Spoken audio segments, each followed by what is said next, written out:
Assalamualaikum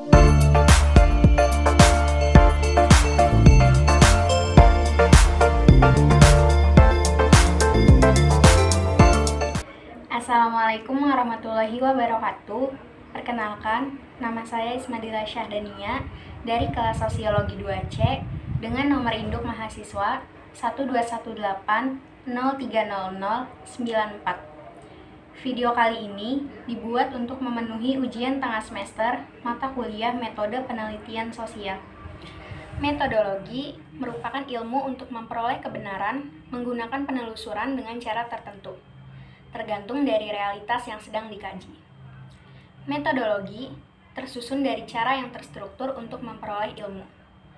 Metodologi penelitian dapat diambil dengan dua cara, yakni metode kuantitatif dan metode kualitatif. Metodologi adalah prosedur ilmiah yang di dalamnya termasuk pembentukan konsep, preposisi, model, hipotesis, teori, dan termasuk daripada metode itu sendiri. Dalam Kamus Besar Bahasa Indonesia, atau biasa kita kenal dengan KBBI, metodologi berarti cara kerja yang bersistem untuk memudahkan pelaksanaan suatu kegiatan guna mencapai suatu yang ditentukan. Selanjutnya, penelitian sosial adalah penyelidikan yang dirancang untuk menambah khazanah ilmu pengetahuan sosial, hubungan antara dua atau lebih gejala sosial, atau praktik sosial dengan cara metodologi ilmiah. Sujono Sukamto, seorang sosiolog Indonesia, mendefinisikan penelitian sosial sebagai penelitian yang bertujuan mempelajari satu atau beberapa gejala dengan jalan analisis dan pemeriksaan yang mendalam terhadap fakta masalah yang disoroti, dan kemudian diusahakan pemecahannya. Penelitian sosial juga didefinisikan sebagai suatu upaya ilmiah yang bertujuan untuk menganalisa dan mempelajari fenomena sosial yang terjadi dalam masyarakat. Selanjutnya, metodologi penelitian sosial. Metode penelitian di bidang sosial adalah cara peneliti mencari jawaban atas gejala melalui cara ilmiah, mulai dari penentuan objek penelitian, pengumpulan data, hingga pengolahan dan penyajian temuan. Penelitian juga merupakan syarat bagi pelajar sebelum menamatkan studinya. Metode penelitian sosial adalah cara yang dipergunakan dalam melakukan kegiatan penelitian yang terbagi menjadi metode penelitian kualitatif dan kuantitatif. Kedua pendekatan tersebut memiliki metode berbeda. Akan tetapi, yang pasti, dalam proses penyusunannya, menjelaskan tentang teknik dan prosedur penelitian yang dilakukan.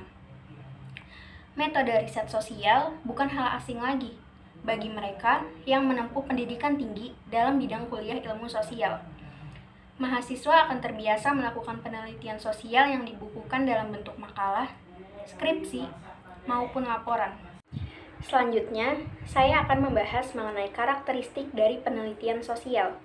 Yang pertama, penelitian sosial ini berasal dari satu pertanyaan atau satu masalah. Yang kedua, penelitian sosial membutuhkan tujuan yang sangat jelas. Yang ketiga, penelitian sosial juga membutuhkan rencana spesifik untuk melakukan penelitian. Yang keempat, penelitian sosial biasanya membagi masalah prinsip menjadi beberapa submasalah. Yang kelima, penelitian sosial ini dilakukan berdasarkan masalah, pertanyaan, atau hipotesis. Yang keenam, penelitian sosial mengakui asumsi. Yang ketujuh, penelitian sosial membutuhkan data dan interpretasi data. Dan yang terakhir, penelitian sosial bersifat siklus. Selanjutnya, ada 6 sumber masalah penelitian. Yang pertama adalah hasil observasi. Observasi adalah sumber yang paling kaya akan masalah penelitian. Kebanyakan keputusan praktis didasarkan atas praduga yang tidak didukung oleh data empiris. Masalah penelitian bisa diangkat dari hasil observasi terhadap suatu hubungan tertentu yang masih belum memiliki dasar penjelasan yang memadai dan cara rutin yang di dalam melakukan suatu tindakan didasarkan atas otoritas. Penyelidikan kemungkinan dapat menghasilkan teori yang baru. Rekomendasi pemecahan masalah praktis dan mengidentifikasi variabel yang belum ada dalam bahasan literatur. Contoh dari hasil observasi ini adalah hasil observasi pengaruh gadget terhadap perilaku sosial. Selanjutnya ada literatur atau buku. Studi literatur merupakan teknik yang digunakan untuk mencari sumber referensi dalam penelitian. Studi literatur adalah cara untuk menyelesaikan persoalan dengan menelusuri sumber tulisan yang pernah dibuat sebelumnya. Studi literatur ini sangat familiar dengan sebutan studi pustaka. Contoh dari literatur ini adalah kajian literatur topologi perilaku berinternet generasi muda Indonesia. Selanjutnya ada jurnal. Membaca buku teks, jurnal, maupun laporan penelitian, selain dapat memperkaya hasanah pengetahuan, juga dapat dijadikan sebagai sumber bahan identifikasi masalah yang memberi rekomendasi untuk melakukan penelitian lanjutan. Contoh jurnal adalah jurnal perkembangan sikap sosial. Yang keempat ada pengalaman. Pengalaman ini merupakan hasil persentuhan alam dengan panca indera manusia. Setiap orang dapat mengidentifikasi secara unik masalah dari pengalaman pribadinya dalam keseharian, atau bisa juga pengalaman akademik selama belajar dan mengerjakan tugas ataupun laporan. Contoh pengalaman ini adalah pengalaman kesadaran menghargai keberagaman sosial budaya di negara Indonesia. Kemudian ada instituti. Institut adalah sebuah lembaga yang kebanyakan didirikan dengan tujuan melakukan suatu penyelidikan ilmiah. Namun juga ada yang didirikan untuk usaha pendidikan, kebudayaan, sosial, antar bangsa, rehabilitasi, dan sebagainya. Contoh institusi ini adalah lembaga keluarga, lembaga agama, lembaga ekonomi, dan lain sebagainya. Dan yang terakhir, ada otoritas dan media massa. Sarana penyampaian pesan, aspirasi masyarakat sebagai alat komunikasi untuk menyebarkan pesan kepada masyarakat langsung secara luas. Itu merupakan pengertian dari media massa. Contoh dari media massa itu sendiri adalah yang pertama ada media cetak, seperti surat kabar, majalah, buku, dan banyak alat teknis lainnya. Yang kedua ada media elektronik, seperti radio, televisi, film, dan lain-lain. Selanjutnya adalah cara membuat perumusan masalah. A. Cara menentukan judul. 1. Disesuaikan dengan topik penelitian. 2. Melihat referensi dari judul penelitian terdahulu. 3. Temukan latar belakang masalah. 4. Tentukan sumber data yang diambil. 5. Fokus pada sasaran yang dituju. 6. Mengembangkan penelitian yang sudah ada. 7. Merumuskan judul penelitian. 8. Harus menerapkan judul yang baik dan benar. Dan yang terakhir, ke-9, penyusunan judul penelitian. Selanjutnya ada jenis penelitian. Yang pertama, kita harus tahu apa tujuan penelitian Anda. Jika penelitian Anda mencoba menguji teori atau hipotesis, maka gunakan penelitian kuantitatif. Jika Anda bertujuan mengeksplorasi ide, gagasan, atau merumuskan teori, pendekatan kualitatif akan lebih baik. Yang kedua, tentukan bagaimana cara Anda memperoleh data. Selalu kaitkan dengan tujuan dan pendekatan yang telah Anda tentukan. Apakah survei menggunakan kuesioner, wawancara, studi pustaka, observasi, atau bahkan gabungan dari teknik tersebut. Yang ketiga, selalu rujuk penelitian sebelumnya.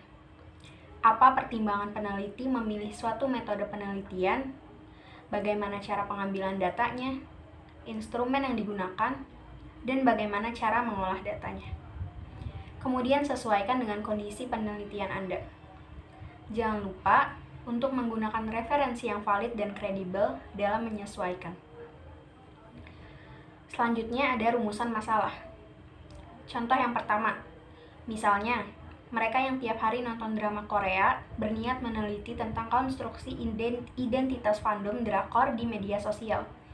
Menurutnya, fans K-pop terbagi menjadi 2 kelompok besar yang berkonflik satu sama lain. Sepertinya tidak ada masalah sosial yang perlu dipecahkan. kecuali sentimen internal antara penggemar K-pop. Untuk itu, imajinasi sosiologi perlu diaktifkan. Yang kedua, misalnya di supermarket kamu melihat seorang pembeli mengutil, melepas barcode hitam, memasukkan ke dalam sakunya, dan menyelinap keluar supermarket. Kita berpikir bahwa tindakan itu merupakan kriminalitas dan orang itu adalah kriminal. Kita bisa saja meneliti tentang kriminalitas di supermarket. Tetapi, melakukan tindakan kriminal itu adalah masalah personal orang yang mengutil tadi. Ketika kita membuat rumusan masalah, maka kita tidak fokus pada bagaimana cara ia mengutil hingga berhasil, melainkan kita harus membuat koneksi masalah personal ke konteks sosial. Artinya, fokus pada apa yang menjadi problem masyarakat. Salah satu problematisasi yang bisa dilakukan adalah tentang bagaimana pusat perbelanjaan di perkotaan seperti supermarket mengorganisir sistem keamanannya supaya terhindar dari kriminalitas. Penggunaan CCTV adalah teknik pencegahannya. Tetapi, pembelajar ilmu sosial akan bertanya mengapa perlu dipasang kamera pengawas. Apakah keberadaan kamera itu merefleksikan relasi antara penjual dan pembeli yang berbasis pada ketidakpercayaan? Atau apakah lingkungan di sekitar supermarket itu merupakan lingkungan kriminal di mana ngutil menjadi resiko yang wajar sehingga perlu dipasang CCTV? Dengan mempertanyakan keberadaan CCTV, kamu berusaha membuat suatu kasus di mana perilaku mengutil di supermarket yang kamu saksikan barusan adalah masalah sosial yang harus diteliti dan dipecahkan. Kamu tidak bertanya tentang bagaimana cara kriminal itu mengutil, tetapi mempertanyakan bagaimana pengorganisasian sistem keamanan di supermarket merefleksikan tingkat kriminalitas di suatu kota. Imajinasi sosiologis membantu kamu menghubungkan antara perilaku kriminal yang individual dengan persoalan sosial berupa kriminalitas di perkotaan. Rumusan masalah yang ketiga. Teknologi informasi membawa perubahan dalam perkembangan masyarakat, sehingga lahirlah media sosial dan menjadikan pola perilaku masyarakat mengalami pergeseran budaya, norma, dan etika. Indonesia dengan jumlah penduduk yang besar dalam berbagai kultur, suku, ras, dan agama yang beraneka ragam memiliki banyak sekali potensi perubahan sosial. Dari berbagai kalangan dan usia, hampir semua masyarakat di Indonesia memiliki dan menggunakan medsos sebagai salah satu sarana untuk memperoleh dan menyampaikan informasi. Maka dari itu, penelitian ini memiliki rumusan masalah seperti apa pengertian media sosial, apa dampak media sosial terhadap masyarakat di Indonesia, dan apa pengaruh media sosial terhadap perubahan sosial masyarakat di Indonesia. Selanjutnya, perbedaan observasi partisipasi dan observasi non-partisipasi beserta contohnya. Perlu kita ketahui, observasi partisipasi adalah metode pengumpulan data kualitatif yang dilakukan dengan melakukan pengamatan secara dekat dengan sekelompok budaya beserta kebiasaan mereka dengan melibatkan diri secara intensif kepada budaya tersebut dalam waktu yang panjang untuk mendapatkan pemahaman yang mendalam tentang kebiasaan dan budaya orang tersebut. Contohnya, seorang guru dapat mengamati setiap siswa dan terlibat langsung ke lapangan dalam aktivitas siswa tersebut. Kemudian observasi non-partisipan, yaitu peneliti hanya sebagai pengamat objek yang akan diteliti, tanpa terlibat secara langsung dengan objek yang menjadi kajian peneliti. Contohnya, peneliti berpura-pura menjadi pelanggan atau orang lewat, peneliti ikut hadir dalam suatu rapat karyawan, dan peneliti yang mengamati proses pembelajaran di kelas. Yang terakhir, instrumen penelitian. Instrumen penelitian ini adalah alat yang diperlukan untuk mengumpulkan data. Terdapat perbedaan antara alat penelitian dalam metode kualitatif dengan metode kuantitatif. Selanjutnya ada hipotesis penelitian, adalah jawaban sementara yang peneliti tetapkan untuk kemudian dapat dibuktikan kebenarannya melalui langkah ilmiah penelitian.